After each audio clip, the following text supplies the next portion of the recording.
Hi everybody, welcome to the latest edition of Sunday with Allie, the Barbra Streisand videocast. It is Sunday, July 22nd.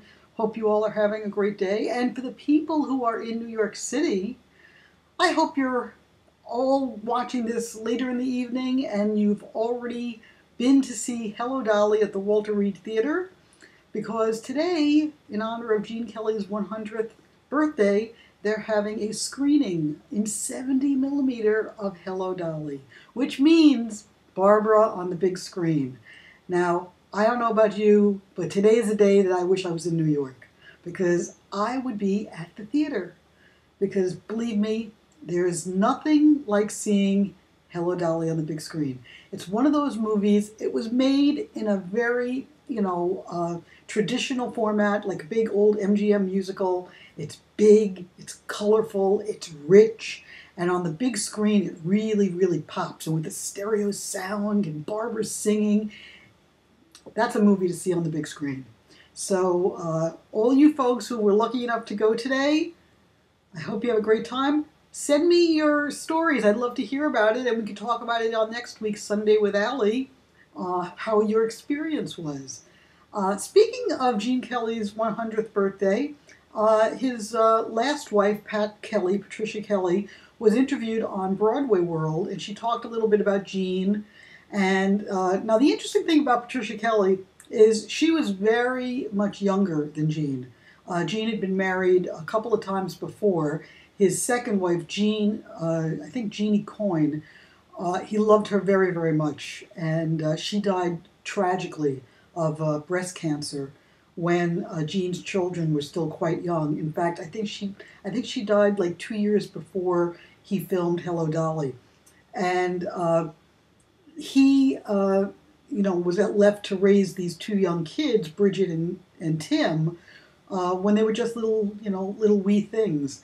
And when he was filming Hello Dolly with Barbra, Bridget, who I think was like about 4 years old, would play with Jason, who was about 2.5. And so while Gene and Barbra were rehearsing and working on her characterization and what she was going to do, the kids were playing. So anyway, back to Patricia Kelly. Pat came much, much later on in Gene's life when he was writing his memoirs. So a lot of her memories are not based on having been there when Gene was living it, but more when Gene was writing about it. So, but she does say very nice things about Barbra, and she does clarify that Gene and Barbra did get along very well during Hello Dolly. She does mention that Barbra thought she was too young for the role, which Barbra has admitted, and after she, started the film, she admitted it. But she also said that her and Gene and Barbra really got along very, very well because they understood each other, they were meticulous, they were perfectionists, they cared about the craft. And so after all these years of sort of not being sure what the story was and whether or not Barbra liked Gene or Gene liked Barbra, according to Patricia Kelly, they liked each other, they got along just fine. And I don't think Barbra remembers Dolly as a great experience for her because of the problems with Walter Matthau and everything, and maybe also the fact that she thinks she was too young for the role. But I think if she were to see the movie now, I hope she would have a renewed appreciation for her performance, because to me, she's the best Dolly ever. So anyway, now regarding Barbra, it looks like she's heavily rehearsing and working on the creation of Back to Brooklyn. Richard J. Alexander, who is co-directing, stage managing, whatever he's doing, has been tweeting and Facebooking little items here and there, titles of songs, and oh, how lucky can you get, and talk about Annie, and the sun will come out tomorrow, and are these real songs that Barbra's working on, or is it simply Richard J. kind of leading us down the garden path and getting us excited? Who knows? I guess we'll find out when we go to Brooklyn in October and see Barbra and see what the show really turns out to be. I'd say there's a 50-50 chance that some of this stuff might happen. I would not be surprised if if she does something from Hello Dolly. I would not be surprised if she does something from Funny Lady. The way I look at it, she's pretty much done a lot of songs from Funny Girl in her previous concerts. She's done songs, she could do something from On a Clear Day. Imagine if she did What Did I Have I Don't Have Now. That'd be good, right? I actually had a great idea this week. Barbara, are you listening? I think Barbara should sing With One More Look at You from Star is Born.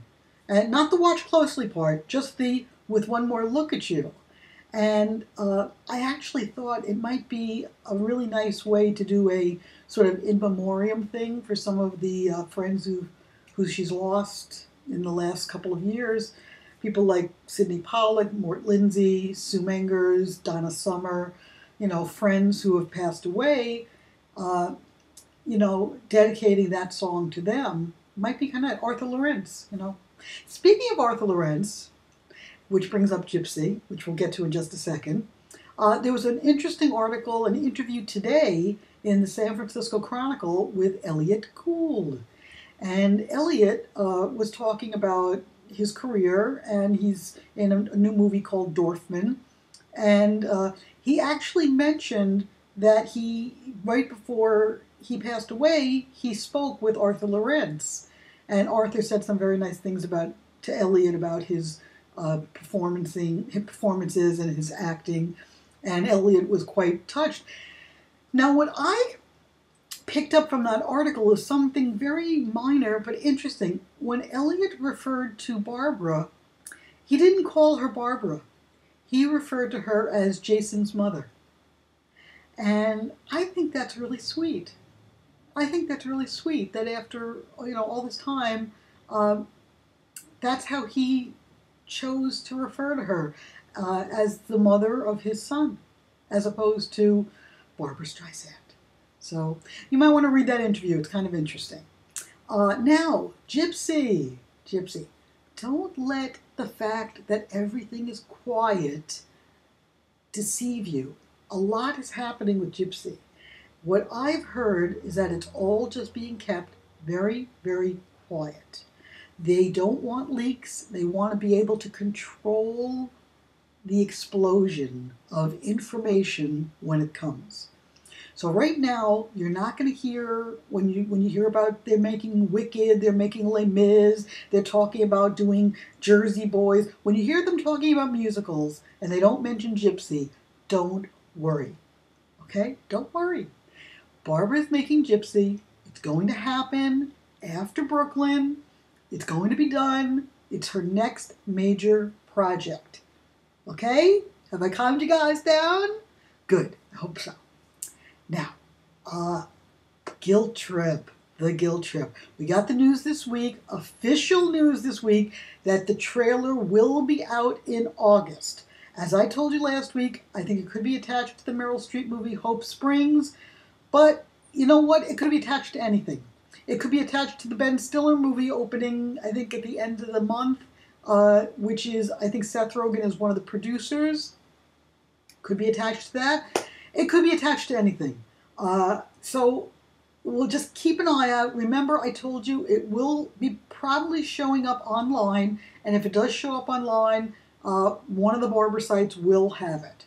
So keep checking the BarbraFiles.com and Matt Howe's site, the Barbra Archives, and BarbraTimeless.com, which is Sal's site. A lot of people are going to get it, okay? It's not going to be hidden under a bushel. Just stay tuned, stay connected, and you will be in the loop.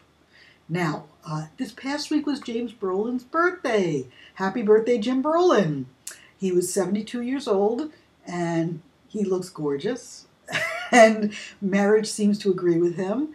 And I hope him and Barbara had a wonderful time together. I hope she gave him a very nice birthday gift, Now, speaking of gifts, one of the Richard J. Alexander Facebook mentions talked about Barbara possibly having a new puppy. Another small white dog, maybe a little brother or sister for Sammy. So maybe we're going to find out in these upcoming interviews that Barbara got a new pet, which is, possible. I mean, she loves dogs. Clearly, she loves dogs, and maybe the opportunity came to get another Kutan, which is what Sammy is. And so, if she did, good for her. I'm dying to hear what the name is because she's done all variations on Sammy, and we've already had Sadie's. So what's next? You know, what's next? We'll see. Another thing, I meant to mention this about Guilt Trip. There is going to be major news, long-form news for Guilt Trip. What I mean is interviews and features on Guilt Trip. I'm hearing that we may be seeing, you know, some major coverage. Now, this could also tie into Barbra's 50th anniversary in show business, which I am still expecting either Time or Life or something, some major magazine to do a big Barbra issue, because they've done one on the Beatles, they've done one on the Rolling Stones, they've done Bob Dylan, they've done the 50th anniversary. I can't imagine Barbra's going to be overlooked, you know, unless they didn't cooperate for some reason. But I don't think that's the case. I think we're going to see something. Haven't heard anything further on the Release Me project, although Sony did tell me that as soon as they know something, they will get me the information. So as soon as I'm plugged in, I'll plug you in. Now, finally, I want to tell you a little bit about what's going on with Barbra Memories. The Barbra Memories book project. August 1st is going to be the cutoff date. After August 1st, I really can't take any more new submissions. So if you've been planning on writing something, if you have something half written, if you are putting it off, stop putting it off. Get me something by August 1st. At the very least, tell me that you're working on it and you'll have it ready by August 2nd or 3rd. But I need to know that it's coming, okay? Another thing, because of the cost of printing, I want to make it clear to everybody, if I used your story in the book, you will get a copy of the book, but not a hard copy. You'll get a PDF version, an electronic version. I wish I could afford to give everybody who participates a hardback copy, not a hardback, a hard copy, a softback copy of the book. I will do the best I can with the souvenir book, depending on how expensive that is. But at the very least, you will get the PDF version, which is great. You just plug it into your computer or your iPad or your or whatever, and you can read the entire book. See all the color pictures, see it as big as you like. Okay? So please, I just wanted to clarify that issue. Another important issue with the Barbra Memories book, everybody who is going to be in the book, I think I've said this before, will have to sign a release. That's just a legality, just to, you know, sort of a cover my tuchus kind of thing. So everybody will receive a release if you are definitely in the book. The release must be signed and sent back to me. You can either scan it and send it back, or you can put it in an envelope and send it back. But those releases will probably go out at the beginning of August. They have to be back by August 15th. And the whole point of this is by the end of the month, by the end of August, we have to have the book ready to go to the printers so we can see what we have, see what it looks like, and have some wiggle room, some time to finalize the book so that by the end of September, the beginning of October, before we go to Brooklyn, the book will be done and ready. Okay? So, so much to talk about, right? Now, on a serious note, there's no direct connection between Barbra Streisand and what happened in Aurora, Colorado. But I think we would be remiss to not send out our sympathy and our just our feelings of grief for the people who perished in that terrible incident at the movie theater. I can't imagine a more horrific thing than going to the movies and becoming a victim of violent crime. It's just horrible.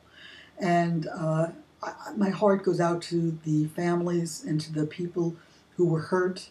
I wish them all a speedy recovery. To the people who lost their lives, my sympathies to their family.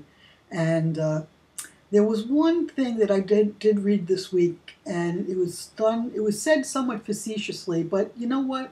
There is a grain of truth to it. somebody tweeted, "This would never happen at a Barbra Streisand movie." And you want to know something, folks? That's true. It wouldn't. Because Barbara's movies are not violent. They're not about the degradation of people. They're uplifting. They're spiritual. They matter. They care about people. Even something as innocuous as Little Fockers was about loving your family and loving each other. And I think Barbra puts forth very positive and, good things out into the world, good karma. And I think that comes back. And I think we should all take a lesson from that. Speaking of which, I know some people are listening to these podcasts or these videocasts, and they're getting a little skeptical. They're saying, "Oh, she's acting like Barbra's a cult, that, people are like, drinking the Kool-Aid." No. We're sharing. We're sharing an affection and a admiration for somebody who's inspired us and has been like a teacher to us and has also entertained and thrilled us for years. For some of us, for 50 years. So to any of you cynics out there who choose to say, "Oh, come on, stop drinking the Kool-Aid. Barbra's not so special. She's done stupid things." You know what? So what? She's also done great things. And that's what we admire about her.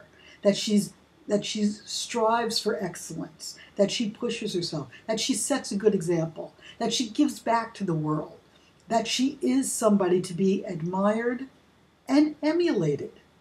I mean, I certainly do. I admire her, I emulate her, and I fully encourage any of you who are interested in, doing right by the world, follow her example.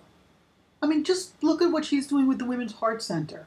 The way she cares about not just, her own self, but all of us. She's trying to make a point here.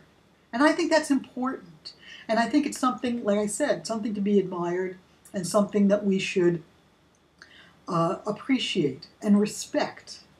And if somebody wants to laugh at me and think that I'm a joke because I do this, okay, fine. Laugh at me. I can take it. But I know for a fact that more and more people are watching these videocasts because they agree with me and they like what I'm saying and they want to know more about what Barbra's doing and about what she stands for and about what kind of a person she is and what kind of people we are. We're Barbra's people. We're Barbra's people. We are a generation of people who have been influenced by her in a good way. So finally, it's 18:05, and I guess I'll wrap it up. It's a rainy, gloomy day in South Florida. I don't know what it's like for you guys there, but I'm glad that my power didn't go out as it did earlier today. I'm going to wrap this up. I'm going to get it uploaded onto YouTube. Hopefully it will be in sync. Sorry last week it was a little bit out of sync. Not my fault. Technical issues. And I'll be back next week with another edition of Sunday with Allie. By the way, I was thinking, do I need a theme song? Maybe I was thinking Sunday in the Park with George, but I really couldn't rewrite Sondheim to come up with, Sunday on the Web with Allie. So if anybody has an idea, wants to compose a Barbra videocast theme song, send it in, Sunday with Allie and Barbra. I'll be happy to listen to it. You may not be happy to hear me sing it, but I'll be happy to listen to it. So until next week, this is Allie Waldman, your Barbra Streisand videocaster, the author of the Barbra Streisand scrapbook and the soon-to-be Barbra Memories book. And I'm signing off, and I'll be back next week. Bye-bye.